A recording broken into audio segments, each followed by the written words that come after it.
Snow covered everything around Bastogne. Roads disappeared under ice and churned mud. Trees stood stripped and dark, their branches snapping under the weight of winter. The town sat at the center of it all, small and ordinary, now surrounded by artillery flashes and distant movement. Inside a drafty headquarters building, maps were spread across wooden tables. Pins marked units that no longer held their shape. Telephone lines ran along the floor, tangled and vulnerable. A stove burned weakly in the corner, doing little more than announce its presence. Omar Bradley stood with his coat still on. He had not removed it since arriving. The cold worked its way through stone walls and uniforms alike. He leaned over the map of the Ardennes, studying the roads that converged on Bastogne like veins. Outside, German artillery echoed at irregular intervals. Each impact sent a low vibration through the ground, subtle but constant. Bradley traced the encirclement with his finger. Bastogne was cut off.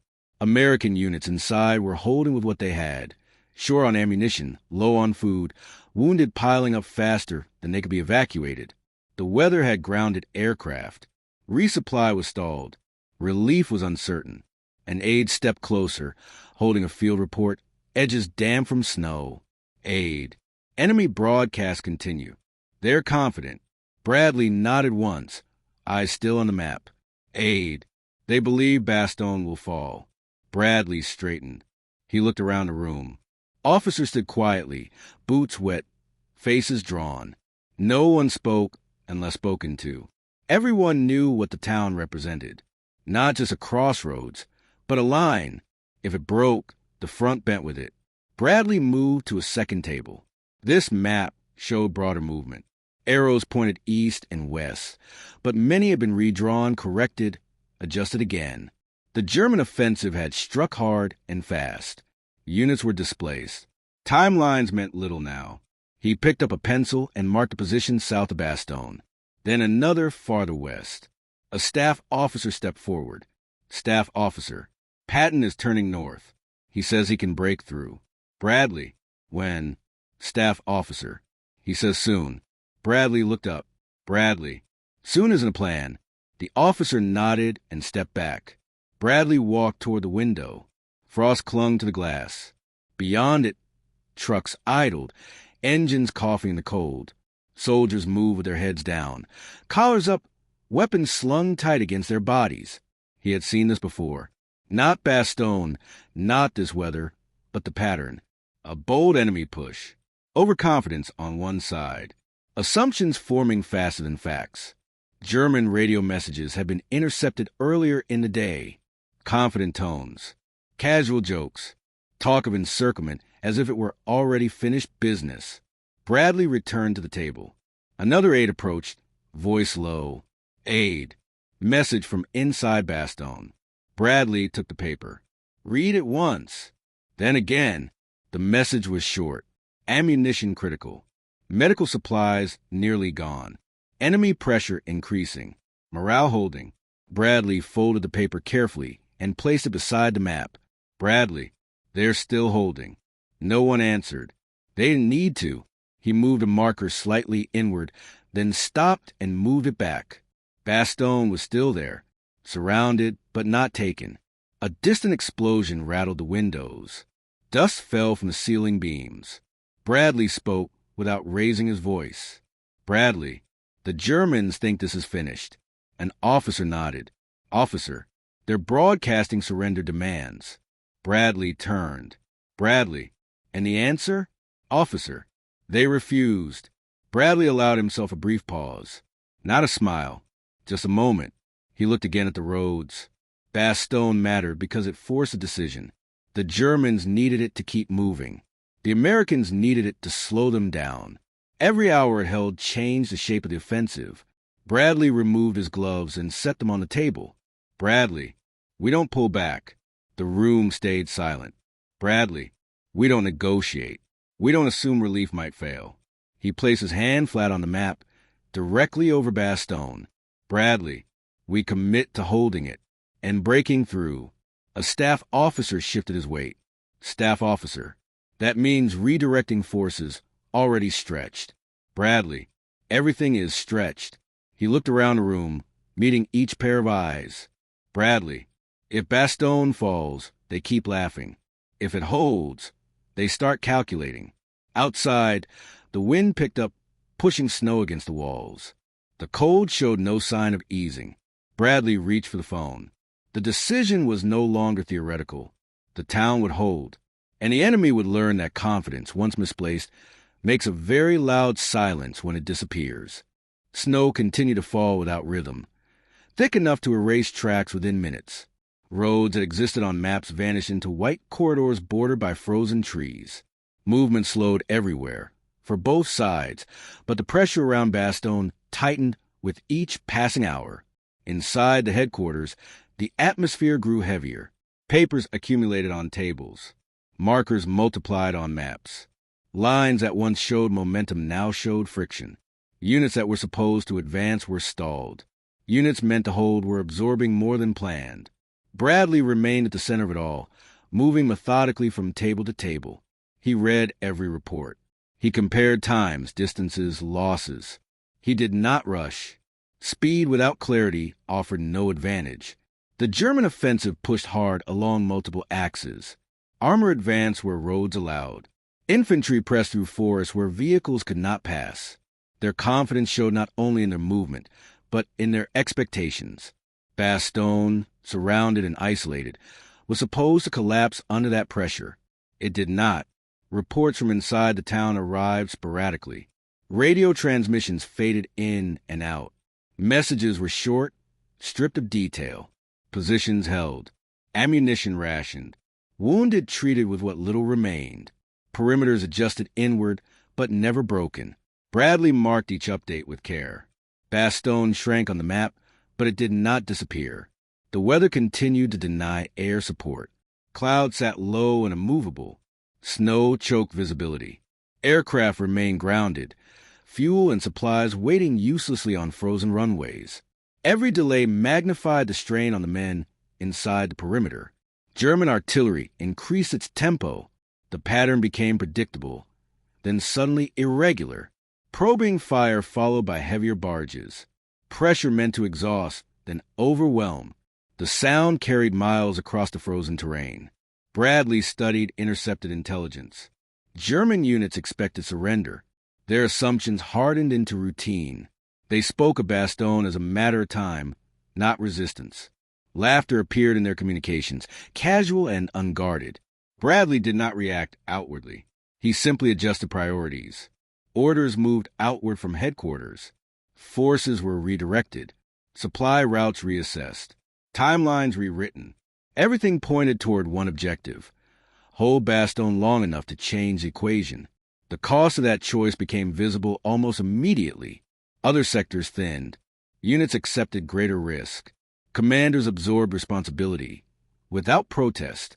No one pretended this was easy. Bradley watched the broader front carefully. The German advance slowed in places where it should have surged. Bottlenecks formed. Fuel shortages appeared.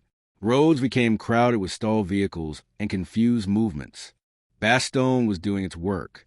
Inside the headquarters, exhaustion set in. Coffee went cold. Meals were forgotten. Officers slept in chairs or against walls, waking when their names were called. The cold crept into every room, every bone.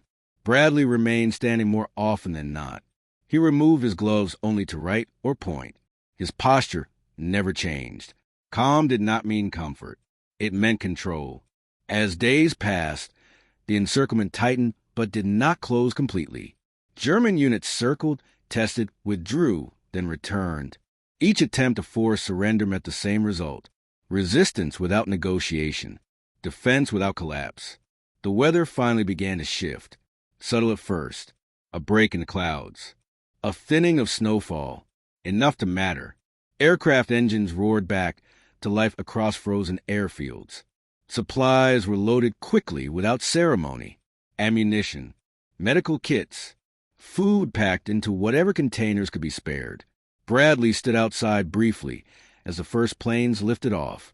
He watched them climb into the pale winter sky, knowing many would not return, knowing those that did might not reach their targets. The airdrops began.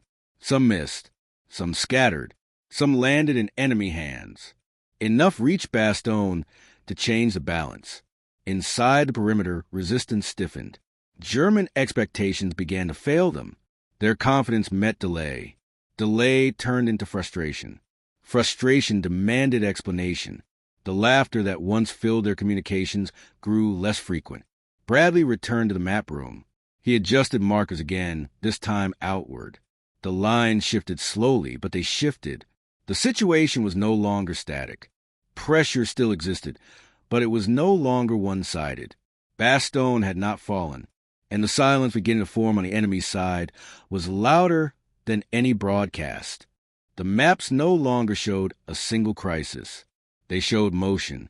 Snow still covered the Ardennes, but the front had begun to breathe again. Lines that had been compressed by the German pushed slowly expanded outward. Not quickly, not cleanly, but with intention. Bradley stood alone at the main table in the early hours before dawn. The room was quiet except for the scratch of a pencil and the distant hum of generators. He adjusted unit positions with small, deliberate movements, never exaggerating progress, never denying it either. Bastogne remained marked at the center. Reports from the town had changed in tone. Still brief, still restrained, but no longer desperate. Ammunition levels had stabilized. Medical supplies were scarce, but no longer critical. Defensive positions had been reinforced using captured materials and collapsed buildings. The perimeter held. Bradley paused and looked at the surrounding roads. German units were still present, still dangerous, but their pattern had shifted. They no longer moved with certainty. Reconnaissance increased. Fire missions hesitated. The tempo of their attacks became uneven. Intercepted communications reflected the change. Questions replaced jokes. Requests replaced assumptions. Confidence drained quietly, without announcement. Bradley considered the broader cost.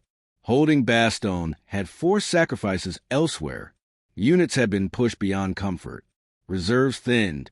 Every commander along the line had absorbed more risk to support a town that most civilians had never heard of. The decision had not been dramatic. It had not involved speeches or defiance. It had been a calculation made under pressure, with incomplete information, knowing that delay or retreat would encourage a belief that the offensive could not be stopped. That belief was now cracking. Bradley moved to a second map, showing movement from the south. The line representing the relief force had crept northward mile by mile. Progress measured in small gains, paid for with time and casualties. The weather had improved just enough to allow sustained air operations. Supplies continued to fall into Bastogne. German attempt to intercept them increased, but success remained limited. Each drop reinforced not just the defense, but the message. The town was not isolated anymore. Inside headquarters, the mood shifted subtly. Officers spoke with quieter urgency. Reports were absorbed faster. Decisions moved with less hesitation. The chaos of first days gave way to a harsher, more focused rhythm. Bradley did not mistake this for relief. He knew momentum could reverse again just as easily. Winter did not forgive overconfidence. Neither did the enemy. He walked through the corridors, passing officers sleeping against walls, maps clutched to their chests. He stopped once, adjusted a blanket over a young lieutenant, then continued without comment. Outside, artillery thundered again, but now from both directions. The sound no longer suggested encirclement. It suggested collision. German units launched another concentrated effort against Bastogne. The attack was stronger than previous attempts, driven by urgency rather than expectation. It failed to break through. The failure mattered. Bradley marked the outcome without ceremony. Another line erased. Another note written. The turning point did not announce itself. It arrived through accumulation. Each failed assault. Each delayed movement. Each mile the relief force gained. German laughter did not return. Intercepted messages became clipped, formal, strained. The tone of inevitability vanished. Bastogne was no longer treated as a surrendered position awaiting paperwork. It was treated as a problem. Bradley stepped back from the table and removed his coat for the first time in days. He draped it over a chair and rolled up his sleeves. The room felt slightly warmer. Or perhaps the pressure had shifted. The decision made earlier now carried weight beyond the town itself. The offensive that threatened to split the front was slowing, bending, losing shape. Bastogne had become an anchor. Bradley looked once more at the center of the map. The line held, and with it, the enemy's certainty continued to erode, quietly, irreversibly. The breakthrough did not arrive with celebration. It arrived with confirmation. A report crossed the table just after midday. The relief force had made contact on the southern edge of Bastogne. The encirclement was no longer complete. The corridor was narrow, exposed, and dangerous, but it existed. Bradley read the report once and set it down. He did not speak. He did not signal. The room absorbed the meaning on its own. On the map, the ring around Bastogne was broken, not erased. Broken. German responses followed quickly. Artillery shifted. Counterattacks launched along the corridor. Pressure surged against the link-up point in an attempt to sever it before it could stabilize. The effort came too late. The defenders inside Bastogne moved outward for the first time in days. Not a charge, not a pursuit, a measured expansion, timed to the relief forces' advance. Two exhausted formations meeting under fire, confirming each other's presence by movement rather than words. Supplies began to flow in overland. Wounded moved out. Ammunition stocks rose above survival levels. The perimeter widened by degrees instead of inches. Bradley watched as the map changed rapidly now. The slow creep of markers accelerated. German units pulled back from exposed positions. Fuel shortages worsened. Coordination faltered. Intercepted communications confirmed what the movement already showed. Orders conflicted. Timelines collapsed. Assumptions made days earlier no longer aligned with reality on the ground. The laughter ceased completely. German radio traffic lost its casual tone. Messages became rigid, defensive, urgent. Bastogne was no longer dismissed. It was cited as a failure, a resistance that should not have held, but did. Bradley stood near the edge of the room as officers updated the situation in rapid sequence. He did not intervene. The operation had reached the stage where momentum carried itself. Outside, aircraft crossed overhead without interruption. The sky remained cold and pale, but clear enough to sustain pressure. The balance had shifted decisively. German units began withdrawing to avoid encirclement of their own. What had been an offensive turned into a struggle to disengage. Roads clogged with damaged vehicles and confused movement. Commanders attempted to restore order under constant attack. Bradley returned to the main table and placed both hands on its edge. He leaned forward slightly, eyes moving across the entire front, not just Bastogne. The picture was clear now. The decision to hold had done more than save a town. It had forced the enemy to reveal the limits of their advance. It had denied the momentum when momentum mattered most. The climax of the battle did not occur in a single exchange. It unfolded as recognition.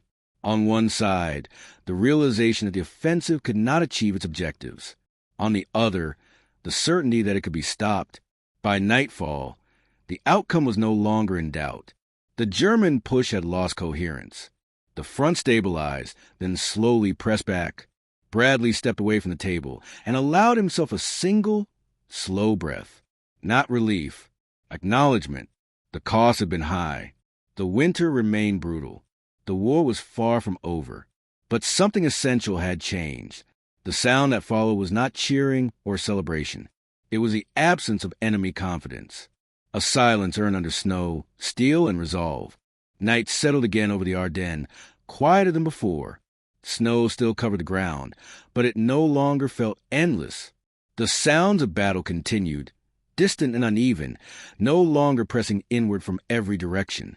Inside the headquarters, lamps cast steady light over maps that now showed space where there had once been compression.